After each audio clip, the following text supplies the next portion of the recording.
هذه الصور ما تبقى من فاجعة قاعة أعراس الحمدانية، وحسبي الله ونعم الوكيل.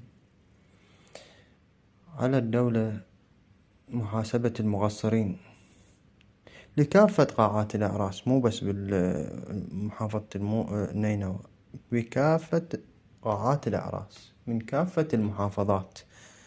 عليهم بإجراء قوانين السلامة في قاعات الأعراس ومحاسبة المقصرين بقاعة أعراس الحمدانية. شنو ذنب هاي الناس؟ شنو ذنب هاي الأطفال الراحة؟ شنو ذنب هاي الناس اللي راحت فرحانة؟ شنو ذنب ذولا العرسان خطية بعمر الورد؟ إلى متى يعني؟ فاجعة فاجعة فاجعة فاجعة. يعني يا أما يقتل طفل، يا أما تحرق قاعات أعراس، يا أما ترى هذا العمل والله العالم هو عمل فاعل، فعل فاعل. فعلى وزارة الداخلية التدخل ومحاسبة المقصرين بهذا الأمر،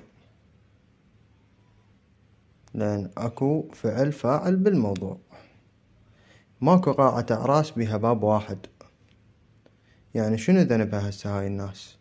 يعني ينطي كومة فلوس وبالتالي يخسر حياته، بالتالي عرس ميتم.